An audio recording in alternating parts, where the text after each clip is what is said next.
All right, folks, welcome to another edition of From the Bottom Up. And today we are digging into Grace Under Pressure by Rush. Just a fantastic album, one of my favorites. It came out on that glorious day of April 12th, 1984, reached number 10 in the US, and was a platinum release. It was actually the first Rush album not to feature producer Terry Brown. Um, they went this time with Peter Henderson, who helped them produce the album.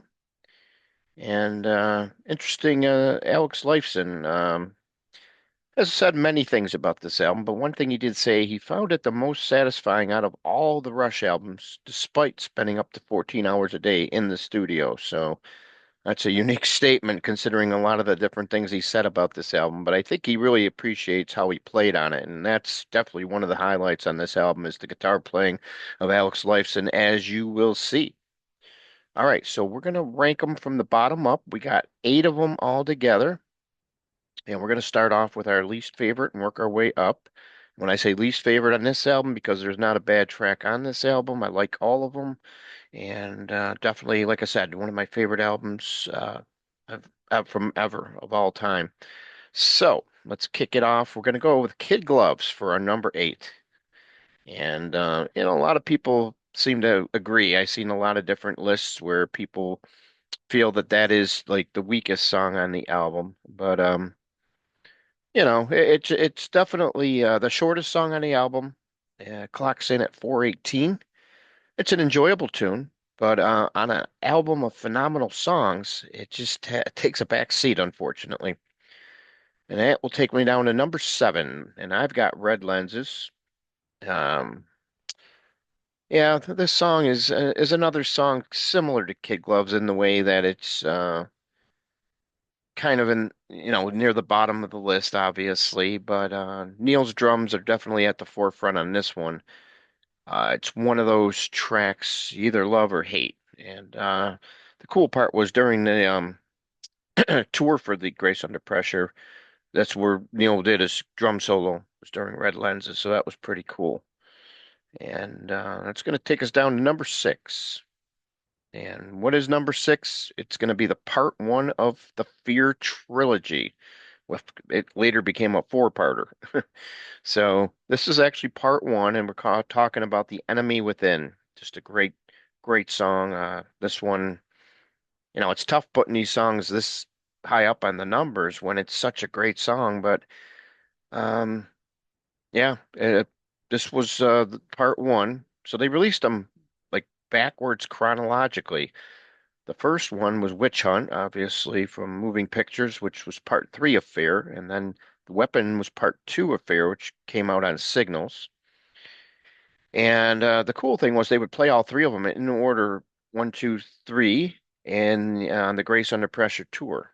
And another interesting note about this song was it was the first video played on the launch of Much Music, which is basically the Canadian version of MTV. So that was pretty cool.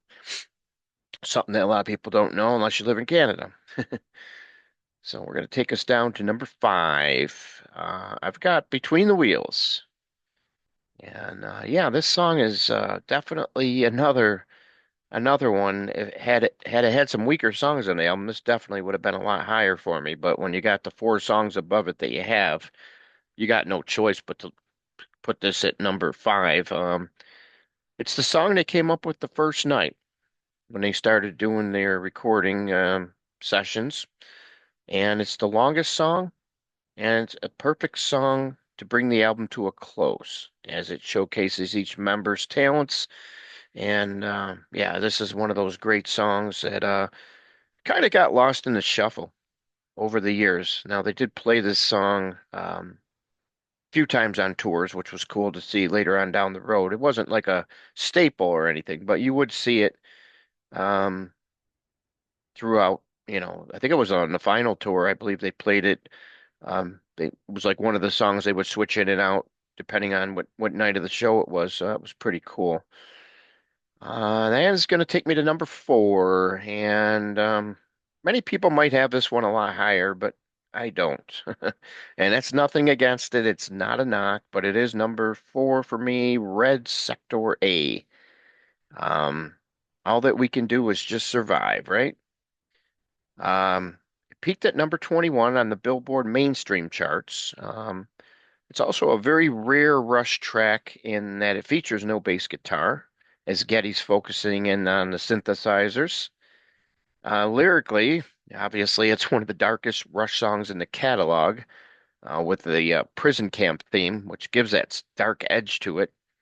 But this is easily one of the best songs on the album, regardless. You know, it's one of those great songs that they played this one probably the second most live over the years, well after, this album came out. So it definitely was featured a lot on a lot of different tours.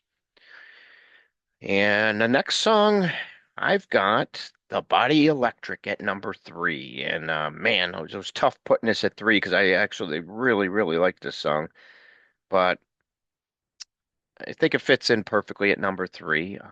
It did peak at 105 on the Billboard Hot 100, which means it didn't make the Hot 100, but it was close to being on there.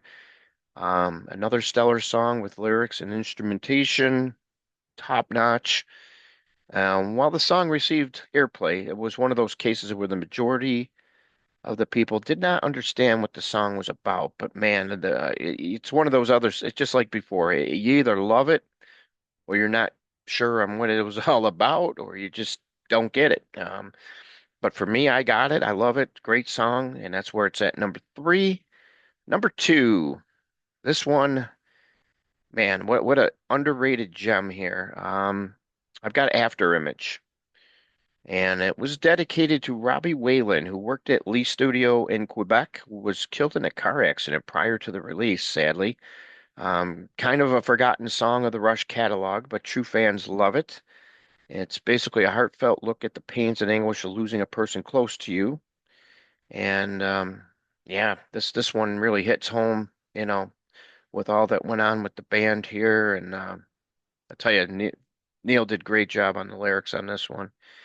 And that's one of the reasons why I think I find this song so attractive and put it at number two. Just the lyrics, the music, just love this one. And that's, of course, is going to leave us with our number one. And of course, what else can it be other than the big song? They got the most radio airplay. Um, we're talking Distant Early Warning, peaking at number three on the Billboard mainstream charts.